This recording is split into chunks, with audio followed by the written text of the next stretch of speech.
What is the most messed up thing your parents did?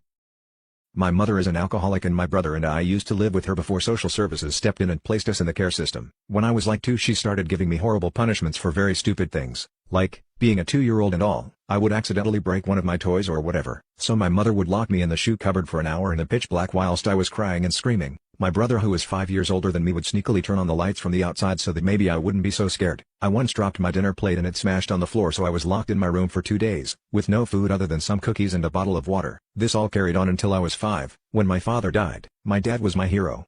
He was the one that would try to stop my mother from hurting me. She was very abusive to him as well, and family courts being so biased towards mothers, he couldn't fight back. He tried his best to shield me from all the abuse, but when he died and we were left on our own with our mother it got worse. I once wet the bed, like a week after my dad died, so she took the mattress away and made me sleep on the wooden bed frame with only a tiny blanket. Then came something even worse, the thing that really did endanger my life. I lost a necklace that my mother brought me when I was a baby. She would make me wear it to school and because I was so young I didn't understand how precious it was. When I lost it in the playground and I couldn't find it, my mother lost it. She dragged me by the hair and threw me into the garden. This was the middle of winter and it was freezing cold outside. I was only in a t-shirt and shorts at that point because I was changing out of my school clothes. She locked me in the garden out in the freezing cold wearing barely anything and left me there all night. My brother being the angel he is threw out his fluffiest blanket through his bedroom window down to me and so I ended up huddled underneath this blanket by the glass door to my house hoping to be let in soon.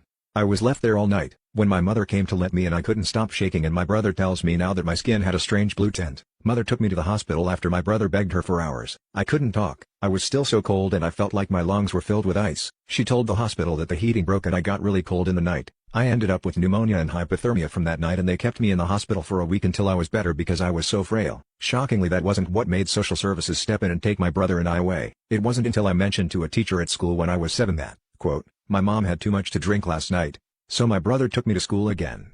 Apparently I mentioned it very casually as if that was a normal thing. That teacher ended up reporting my situation to CPS, who after an investigation took us away from our abusive mother. Shortly after we were placed with the most lovely foster family across the country, who loved us like we were their own. I think my years spent with that family have to be the best of my life, and I only regret not saying anything sooner.